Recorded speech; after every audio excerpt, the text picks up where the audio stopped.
The second session of Biblical Worldview One. We are still in the introduction of our textbook by Duval and Hayes.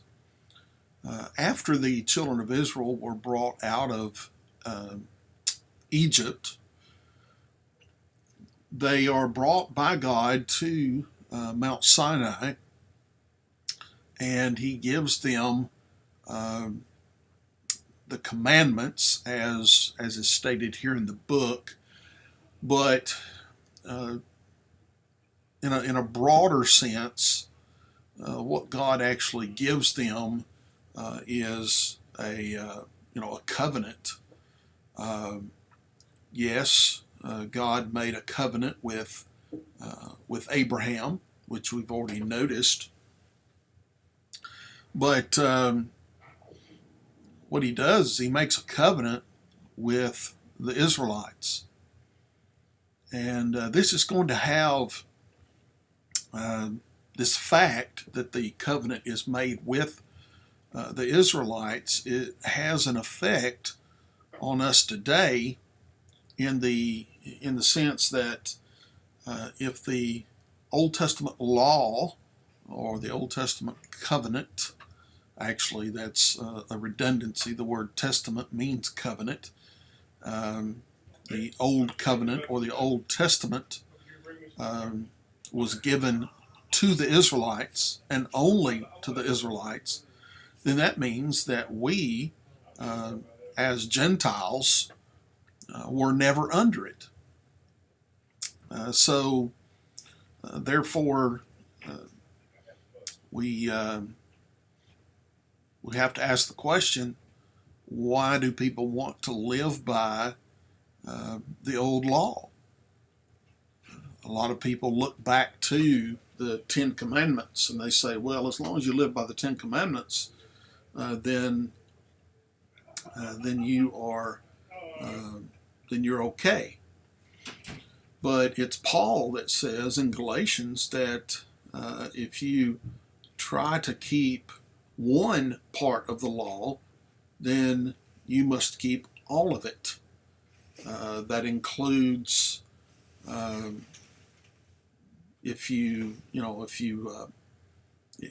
includes the fact that it's perfectly okay under the old law to have slaves, especially slaves of anyone outside of the people of God. At that time it was the Israelites. But this time it would be Christians. But if you want to go back to the law and pull this part and that part and all that stuff, then, as I say, in the book of Galatians, let's just go over there and find that and read that. Just to make sure we're quoting it properly.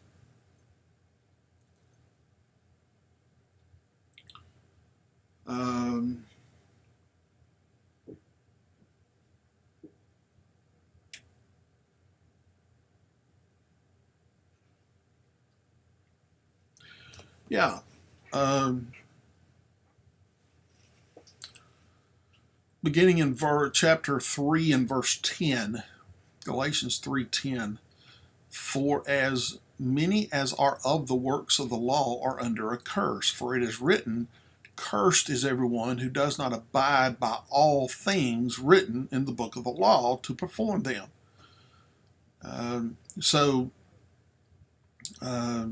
He goes on to say,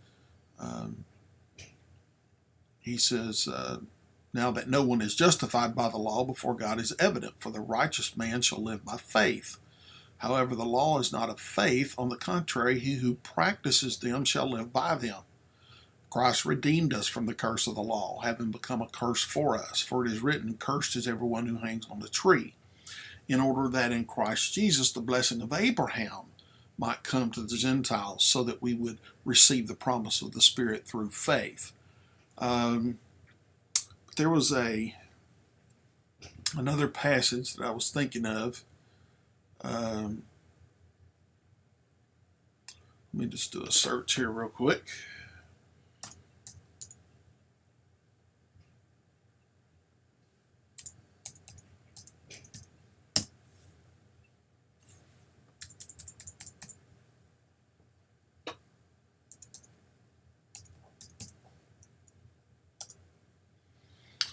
Well, evidently I can't spell.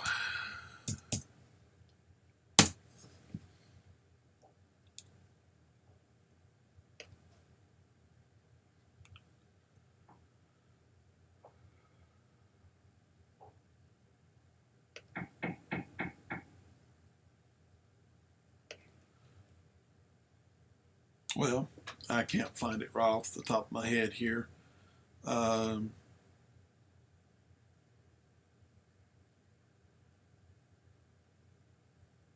Oh well, sorry about that. But the fact is that, the passage that we did read shows that while the context that he's trying to make is that the the law has been done away with, the passage that he quotes from is in Deuteronomy 27, verse 26.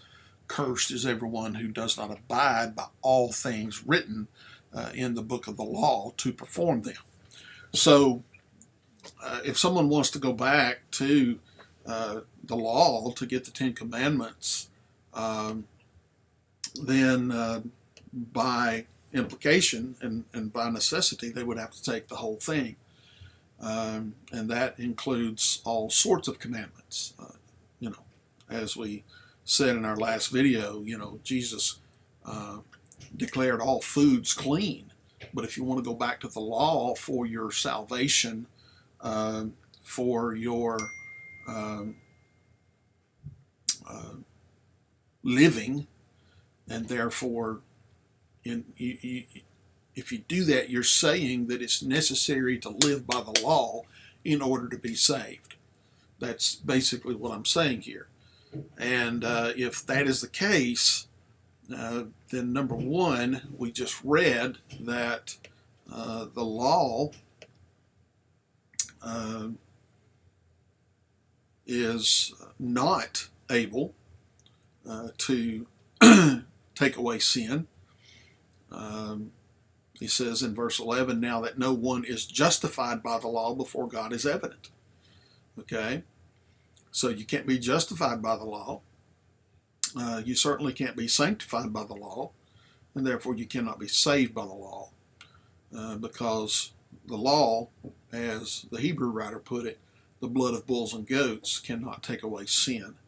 And you say, well, Jesus' sacrifice replaced all of that. Well, if he replaced all of that, then he replaced all of it. You don't take part of it and try to bring it over into the age of the New Testament, because that is not allowed. But, so, again, what we have here is actually two covenants, the covenant given to Abraham and the covenant given to the Israelites specifically. So that is the next part of the narrative. And then, once they received the covenant, the old covenant, they were supposed to go and take the promised land, that is the land of Canaan. And we know from Numbers chapter 13, and mainly Numbers chapter 13, but other passages as well, that when the 12 spies were sent into the land, that 10 of them doubted, or even spoke against going up against the land, because they felt that they could not defeat the inhabitants of Canaan. But two of them, Joshua and Caleb, spoke in favor of going and taking the land because they said God will be with us like he promised. But the majority of the people sided with those who doubted it, and God said, okay, that's fine. You will wander in the wilderness for 40 years. And that's exactly what they did. Well, finally, after all of that generation died, that is, if you look back at the text, it tells you that the people 20 years and younger, I believe is the way it's put, would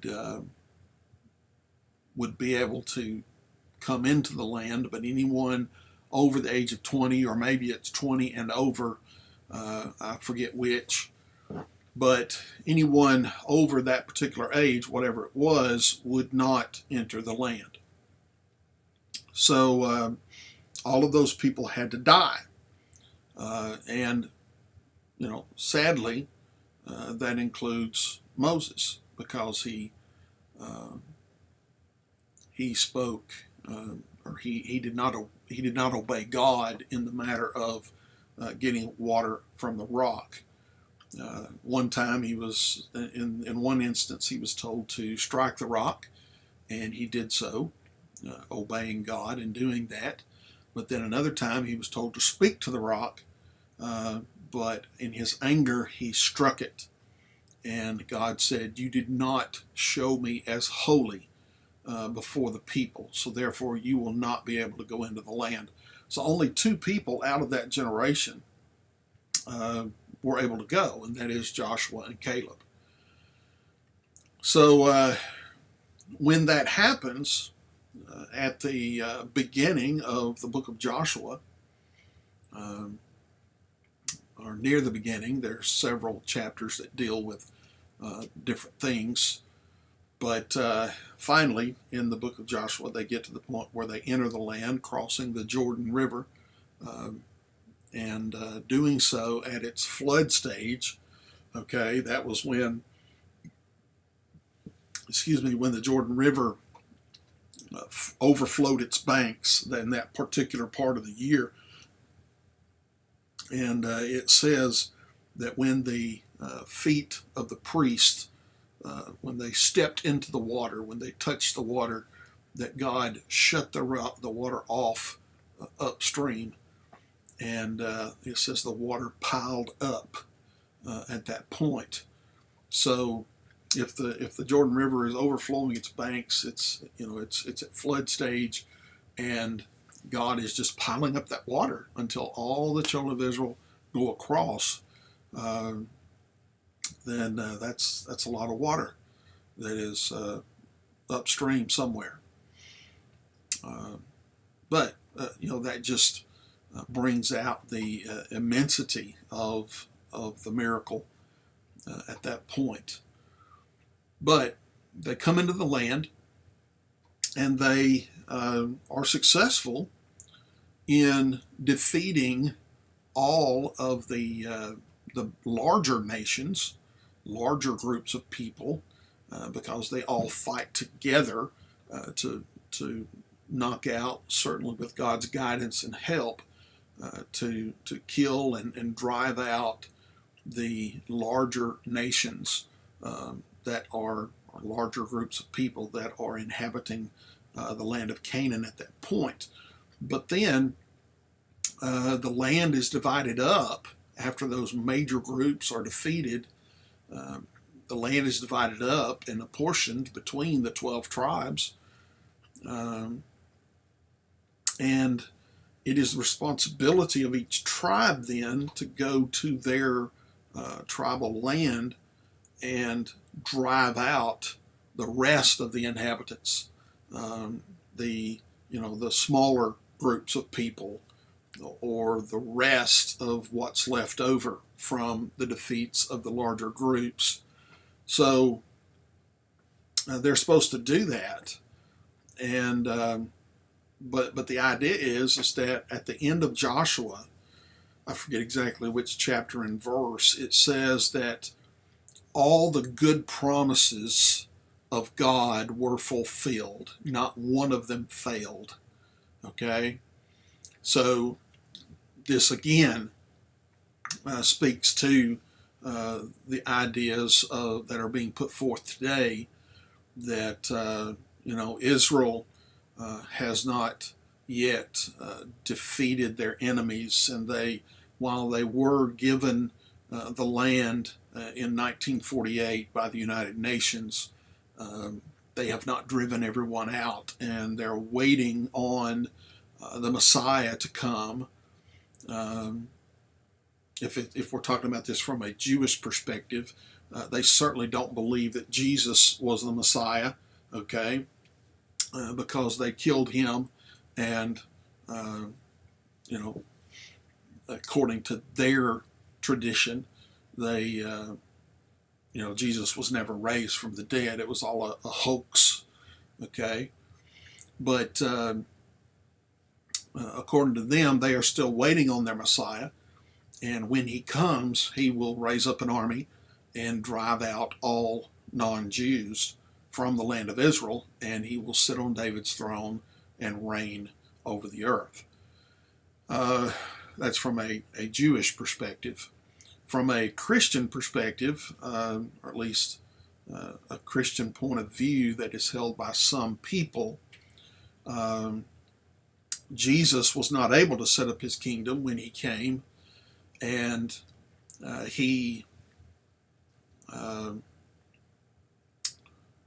when he does return a second time, he will set up his kingdom. But the first time, what he did when he wasn't able to set it up because he was rejected by the Jews, he put the church in its place.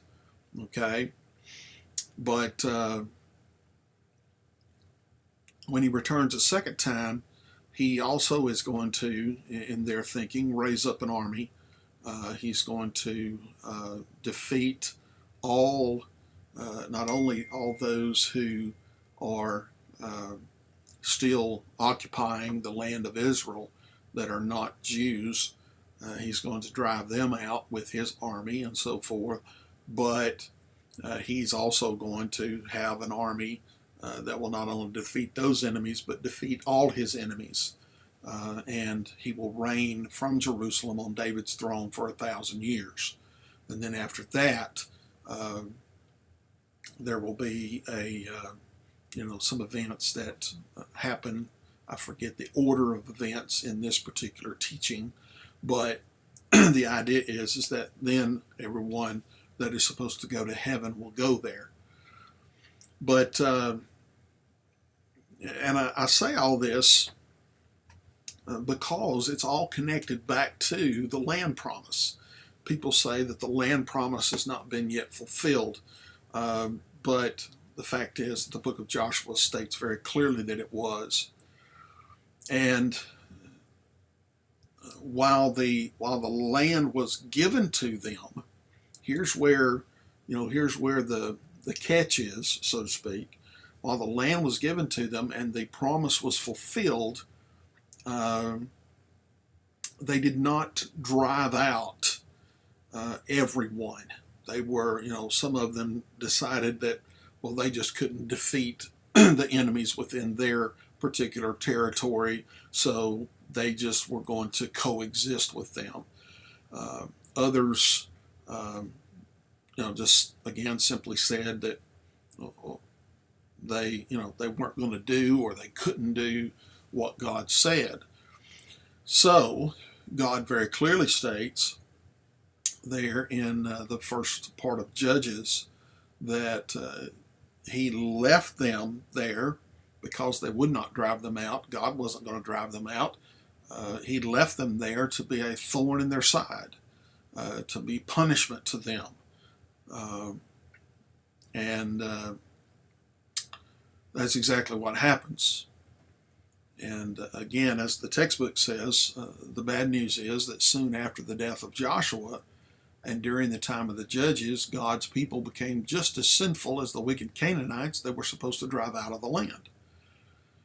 So the question is, who will deliver them from this mess that they've created for themselves?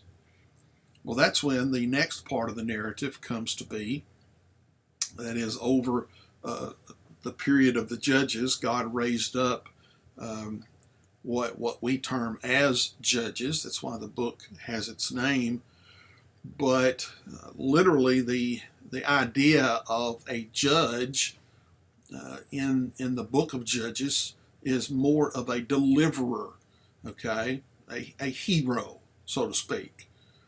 And when the fact is they did some judging, taking disputes and making judgments on them and so forth. Some of them did, but for the most part, these were deliverers, heroes that God raised up to deliver his people when they cried out to him and turned back to him in repentance.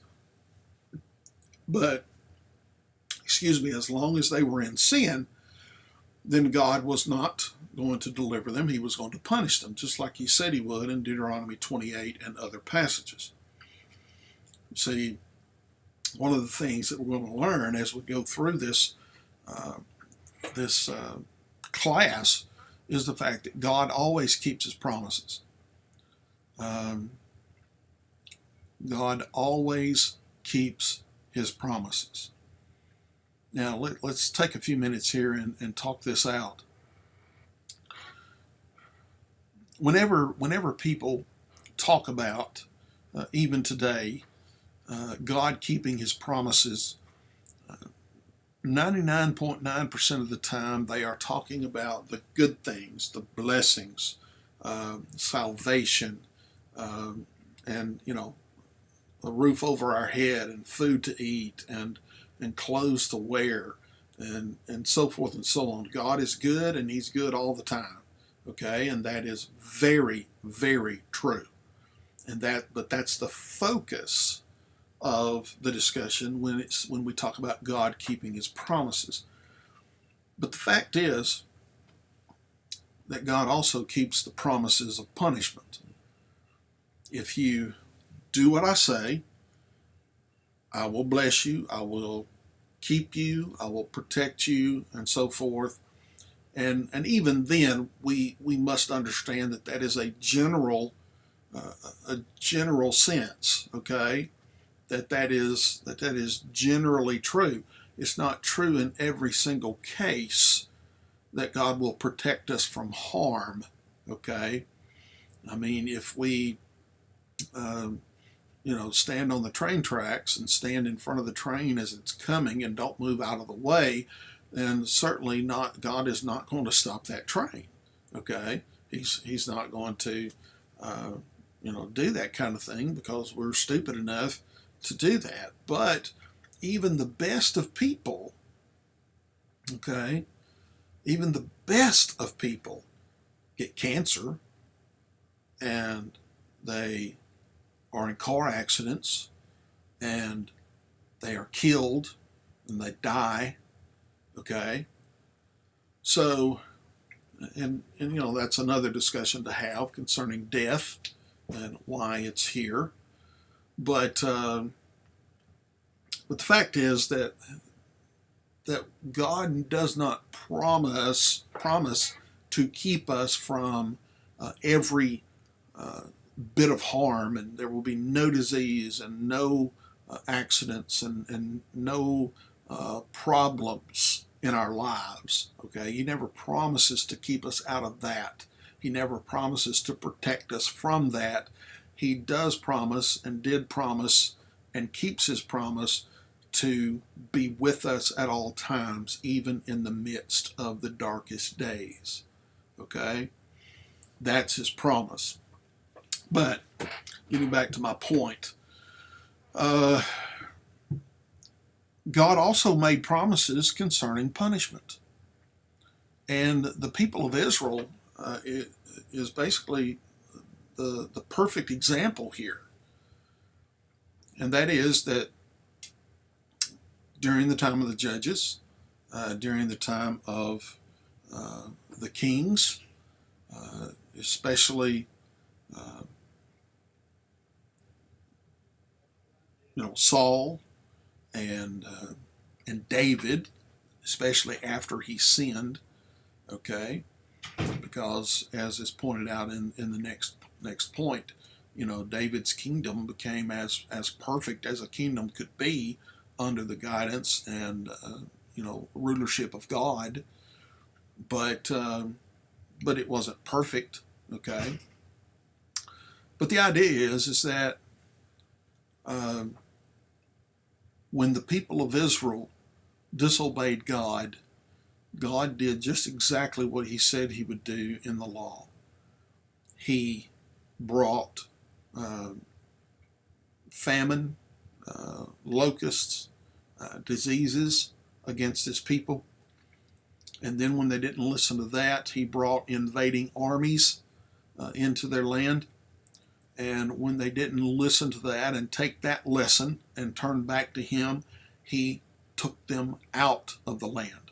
Okay? And let me make one comment about this too. The idea of, well, he took them out of the land, so that means that he still needs to keep his promise of giving the land to them. No, he kept that promise. Okay? That promise has been kept. It's fulfilled. It doesn't need to be fulfilled a second time because that promise was fulfilled. I mean, just because you decided to reject the blessings of that promise doesn't mean that God owes you a second fulfillment of the same promise. Okay? Now, but getting back to the idea of God's punishment, there's a perfect example of this when, if you ever get to go to the British Museum in London, you should, if you're ever in that area of the world, you should go to the British Museum and the British Library, because there's all kinds of archaeological finds and so forth that are there that help us with the Bible. And as you get into your textbook about archaeology, many of the artifacts that you're going to see in that book are housed in the British Museum. But one of the artifacts that is found in the British Museum is what is called the Lachish reliefs, Lachish. If you look up the word Lachish in your Bible or your concordance, and you go and you can read about Lachish in many passages. But there's one particular passage where it talks about Lachish being destroyed. And it was the king of Assyria who did that. His name was Sennacherib. And what he did once he returned home, he had the scenes of the battle carved or pressed, or however it is that it happened. I don't know the exact materials and the exact process, but however it was done, he had those images put on the walls of his palace, or at least the wall of part of his palace. And if you go to the British Museum, you can see these carvings that were literally cut off the walls and brought back to London.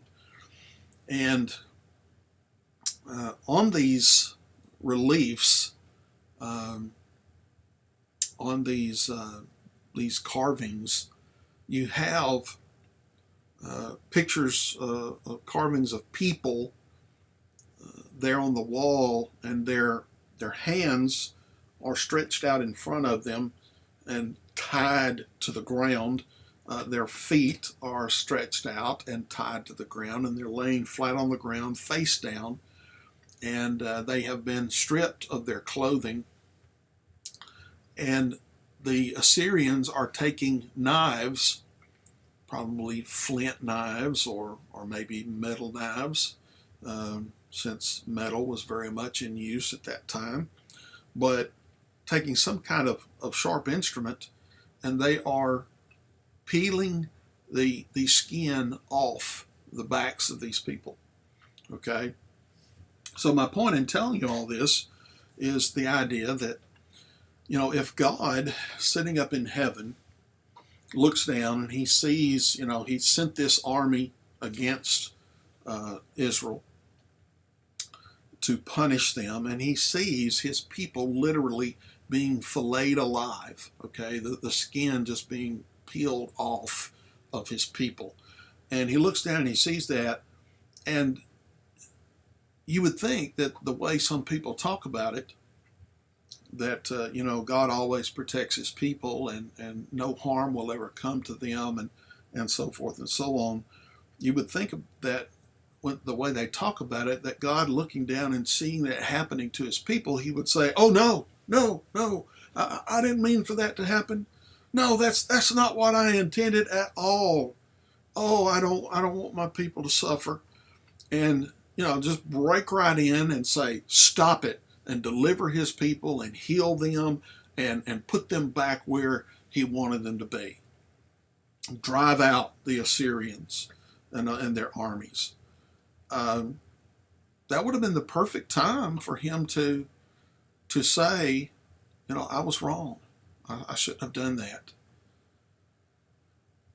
But he didn't. And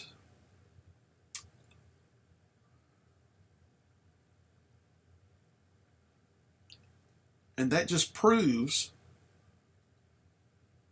that he keeps his promises, for good or bad. You do what I say, and I'll keep these promises over here to do good to you. Okay? You don't do what I say, and I'll keep these promises over here to punish you. In fact, if you read the book of Deuteronomy chapter 28, from beginning to end, you will see that there's about 14 verses there at the beginning. And they're all about the blessings that they will receive if they obey God. And then for the rest of the chapter, some 50 verses or so, it's all about the curses and the punishments that will come upon them if they don't do what God says. And if you read through that, and then you read through the rest of the history of Israel, you will see that God kept every single one of those promises. Every single one. Because his people at different times did not obey him, and it got worse and worse and worse until he sent them off into captivity. Now, he prophesied a return, that's for certain. And it did happen. He promised that there would be a return of his people, but not all of them. He called it a remnant. He called it a tithe. That's the literal word there. In Isaiah 6, a tenth will be in it. A tithe will be in it. Okay? And what is a tithe? Well, it's 10%. So now whether that is the exact percentage of people that returned or not, I don't know. But the idea is that the reason all of this has come about, all of this punishment, is because God keeps his promises. And because people did not obey God, and therefore God had to keep his promises. I mean, it's just like if you're a parent and your child misbehaves, especially at a younger age, a lot of people tend to say, "Oh, ain't he so cute? Why, he's just a little, ball of cuteness. I mean, that's all he is." And he's sitting there telling you, "No, I won't do that. I won't do that." He said, "Oh, ain't he cute?" if you start them off like that, and maybe you have said before, it's just now do what I say or I'm going to give you a spanking. And the child talks back to you, the child disobeys you, and you don't enforce what you promised. You don't keep your promises to punish the child. I'm not talking about abuse. That's certainly far from my mind at this point, but I'm talking about proper punishment, okay? Whether it's sit in the corner or a little spanking, whatever it takes to, certainly within reason, to get them to obey, okay? If you don't keep your promises, number one, they're going to learn to understand that you're not a trustworthy person. I mean, you keep that up over and over and over and over and over again. Number one, they're going to learn that they can't trust you. Okay? They're also going to learn that doing bad things receives a positive response. Oh, he's so cute. Look at him. And when you do decide that it's time to say, okay, here's the line. We're going to enforce the law, so to speak, in this household. We're going to We're going to make you start obeying us. You're going to have a much, much harder time bringing them into line with what you want them to do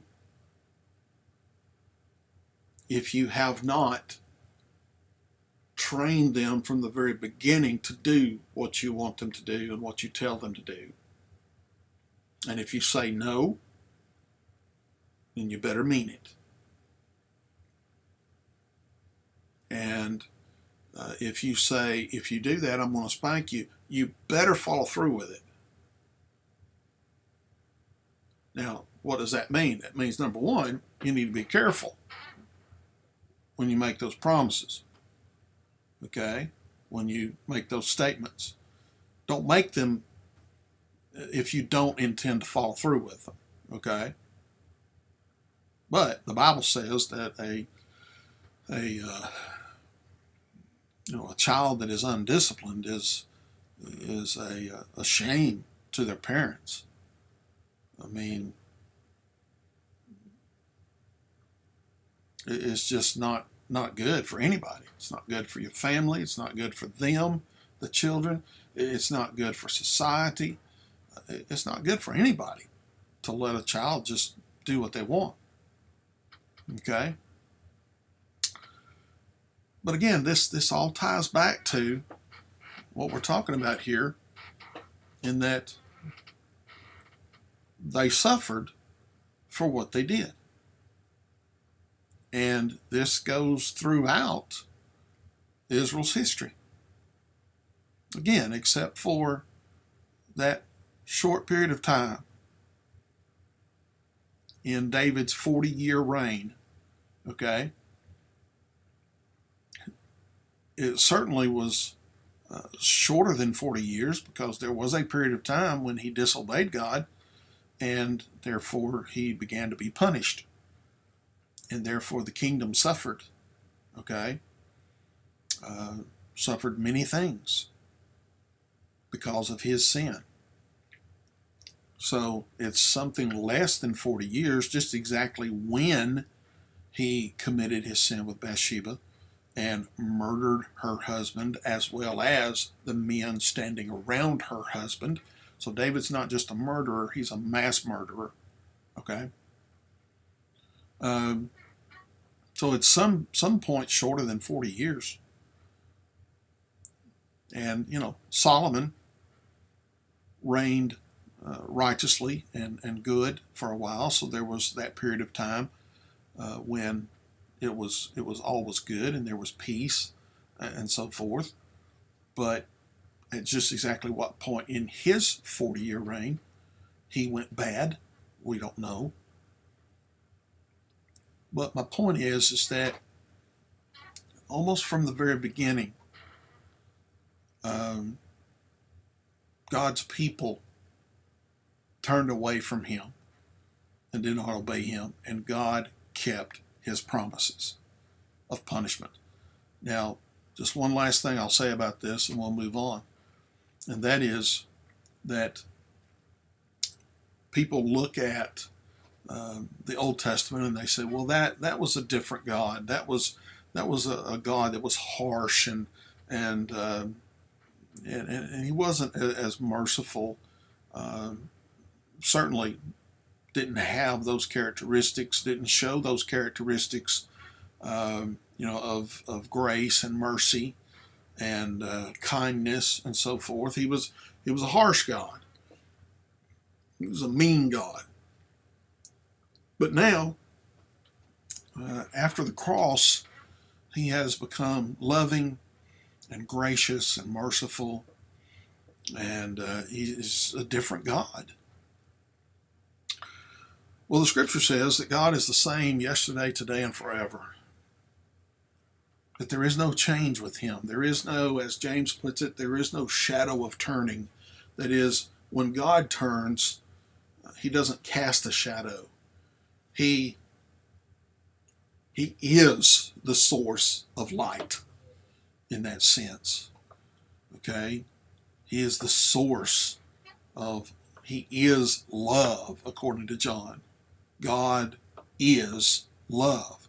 You can say God equals love and love equals God. They're equal. There's no change there. Okay? So when people look at God now under the new covenant, they say, oh, he's a much nicer God. But folks, he's the same God. And if you haven't seen the wrath of God in the New Testament, then you need to look again. Read the book of Romans and count how many times the word wrath is used of God. How many times it's used of God outside of the book of Romans. In Jesus' time, right before the end of his ministry, or at least some point near the end of his ministry, he stood over Jerusalem and he says, oh, Jerusalem, Jerusalem, how I would have gathered you under my wings like a hen gathers her chicks, but you would not. Therefore your house is left unto you desolate. And then within about 37 years, there was the greatest destruction of Jerusalem ever. And the tradition tells us, I think it's pretty solid tradition, but the tradition tells us that the blood ran in the streets of Jerusalem. God bringing punishment and destruction upon his own people because they rejected his Messiah.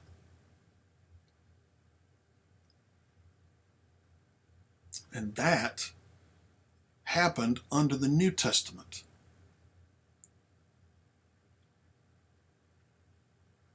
So that we serve the same God that they served. A God who keeps his promises. For those who do what he says and are righteous in their conduct and their life, will hear those words, well done, good and faithful servant. Enter into the joys of your Lord. But those who do not, those who reject God and reject Jesus, will hear, depart from me, you workers of iniquity. I never knew you. Just go. Leave. Go to hell. place that was prepared for the devil and his angels. It wasn't prepared for humans initially. That is to say, its initial purpose. I'm not saying that God didn't know that he would be sending humans there. I'm just saying that the initial purpose for which it was created was for the devil and his angels, those who rebelled against God in heaven.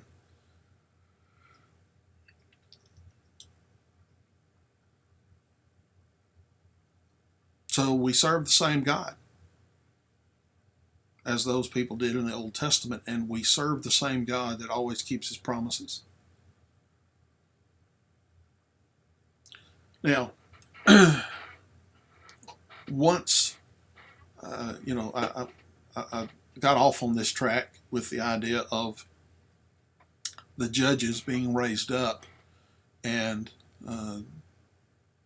being heroes, help with God's help, certainly, defeating the enemies of Israel.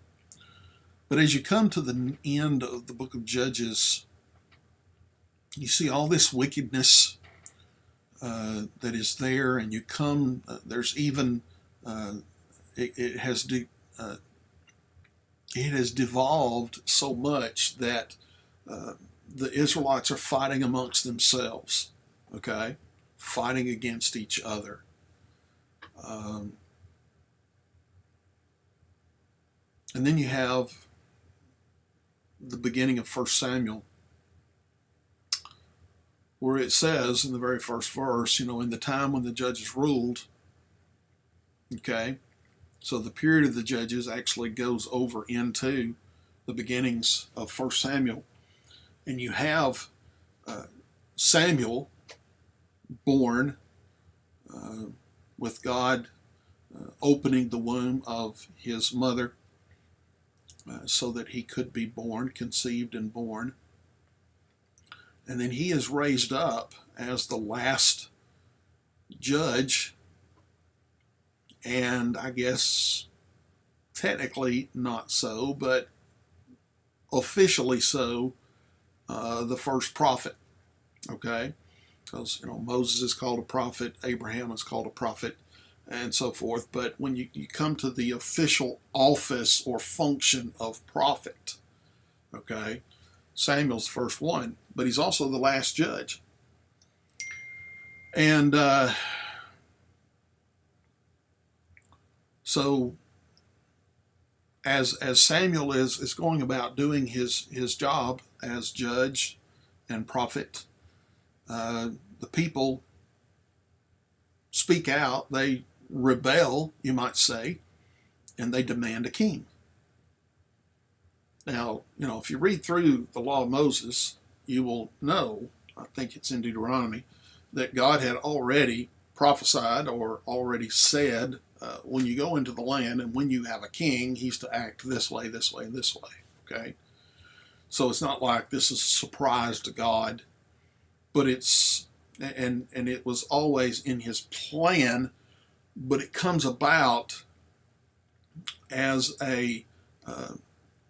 as kind of a rebellion against God, because Samuel is depressed by this turn of events.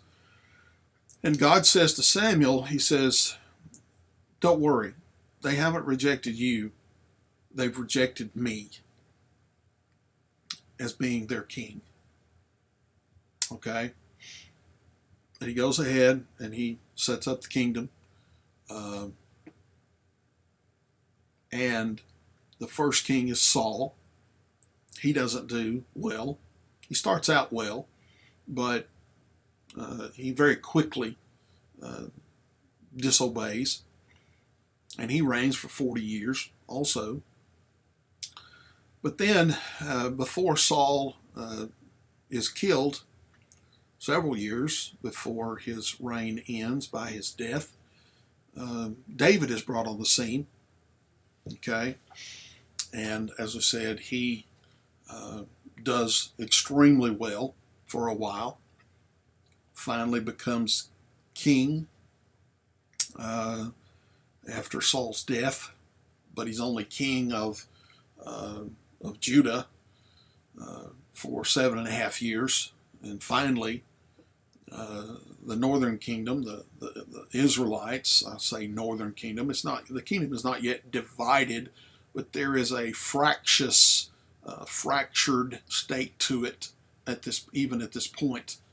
Okay, it's not completely united, but so for 7.5 years, David is only king of Judah, but for the next 33 years, 33 and a half years, or 36 and a half years, I guess is the proper number, David becomes king of all the land. Okay? But even during his reign, you can still see this fractured nature of the kingdom, in different incidents and so forth throughout his reign. But it really comes to a head after Solomon disobeys God, and God raises up an enemy or several enemies against Solomon. And when Solomon dies, the kingdom is officially split, okay, under Rehoboam, son of Solomon. I don't know how many years after he became king that it split, but it split, okay? So this is where we come to the idea of the kingdom crumbling, okay? But there's a comment that they make in the textbook that I want to point out, and I really don't know what to make of it.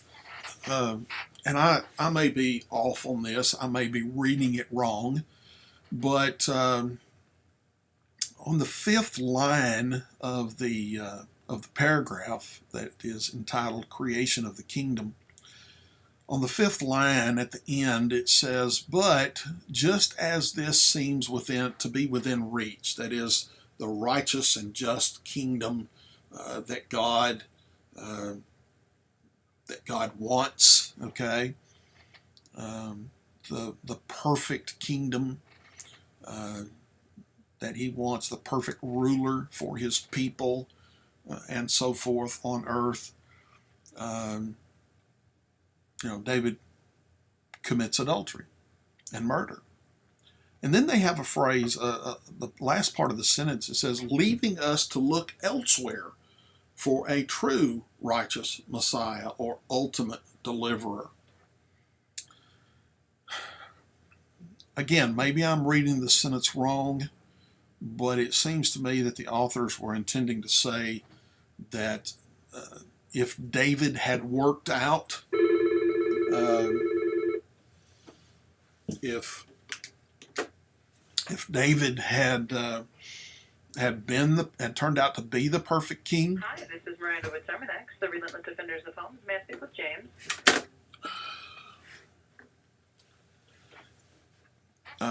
Sorry about that. If David had turned out to be the perfect king, the true righteous Messiah, would Jesus have ever been needed? And that's just not the case. That is certainly not the case. Now, again, they may not be intending that by this particular sentence, okay? And I could be misreading and misunderstanding it, but I don't think I am. Or at least, at the very least, they have slipped up by putting it that way, okay? Because that is certainly not the case. Well, here's David, and we've got all our hopes on David, and when those hopes are dashed, they said, "Oh well, we've got to go look for somebody else," And that's when God says, "Oh well, I've got to evidently find a non-human, that can do this job." Okay. But that can't be the case, because you go all the way back to Genesis 3:15, and when Satan is punished there in Genesis 3, it says the seed of woman will you will bruise his heel. That is, you will give him a minor blow, okay? But he will bruise your head. That is, he will give you a death blow, okay? and therefore he will defeat you. Okay, that is specifically speaking of Christ. All right, and even if you say, well, that's not necessarily true or whatever, it's okay. Set that aside for a minute. I believe it's speaking of Christ, and I believe I can prove it. But let's set that aside for a minute, and you come to Genesis 12 and Genesis 15. In those two passages where Abraham is promised, or in one of those passages where Abraham is promised, in your seed all the nations of the earth will be blessed. Okay, Paul takes that statement and he says in Galatians, he says, God did not say unto seeds, but he said unto your seed, singular. Okay. And this he spoke, or some phrase there that deliberately connects the seed that is promised from Abraham to be Christ. Okay, so as early as, even if you don't want to take Genesis 3 as, which I believe you're wrong if you do, okay, if you don't take it as a prophecy or a statement about Christ, you have to take Genesis, the promise made in Genesis 2, Abraham concerning his seed.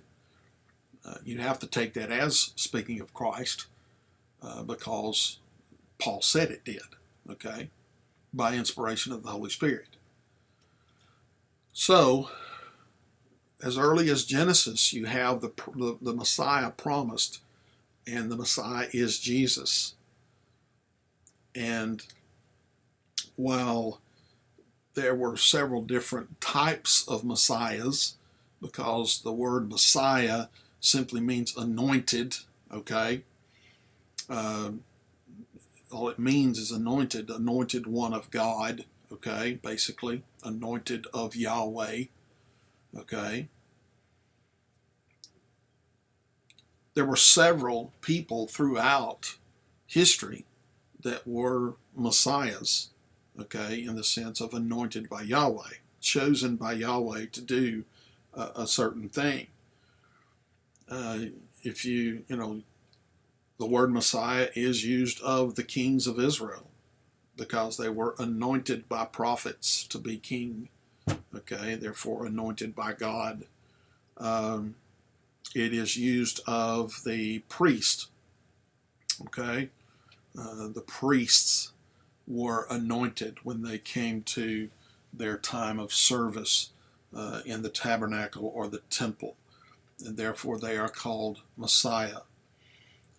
It's not always translated that way, but in the Hebrew it's Mashiach, and that comes over into Greek as Christos, okay, and both Mashiach and Christos mean anointed, okay?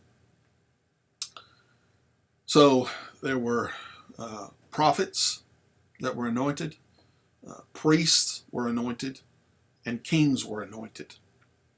Then you come to the New Testament, and you have the one Messiah that all of this was leading up to, and he is what?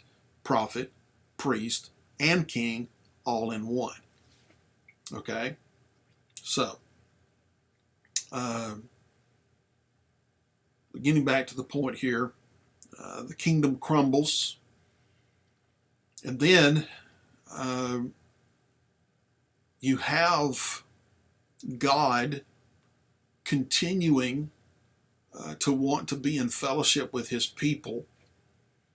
So in between the idea of the kingdom crumbling and the actual crumbling of the kingdom, they put in this idea of communion and common sense. And this would be, he says throughout the story, or we say narrative, God emphasized the covenant relationship with his people. I will be your God, you will be my people, I will dwell in your midst. The book of Psalms describes the intimate communion that God desires with his people. God also wants his people to live wisely in relationship to each other. These guidelines for wise living are found in or presented in the wisdom books. So, all of these, Proverbs and Job, Psalms, Proverbs, Ecclesiastes, Song of Solomon, all of those are the wisdom books, and they give wise advice, God-given advice for wisdom, and it is supposed to certainly help us be within God's graces. Okay, and the Psalms are a lot about worship. Okay, but the fact is that God has sought that fellowship from the very beginning, and in the Garden of Eden, he had that fellowship, direct fellowship, person to person fellowship there in the garden in chapters 1 and 2, and the beginning of chapter 3. But that fellowship was broken with sin.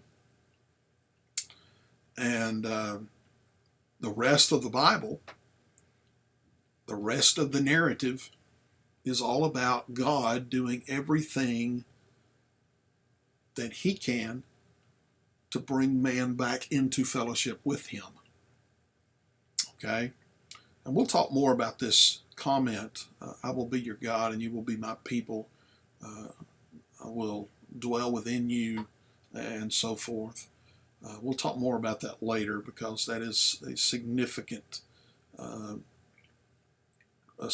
quote, and it has significant implications for the rest of the narrative that God has put forth through the history of mankind. All right, we didn't get as far as I wanted to today, or in this session, but we will pick up here and try to go a little faster in the next session, in the crumbling of the kingdom. So again, as I've said before, please feel free to call on me if you have any questions, any problems of any kind. I'm here to help. You have a great day.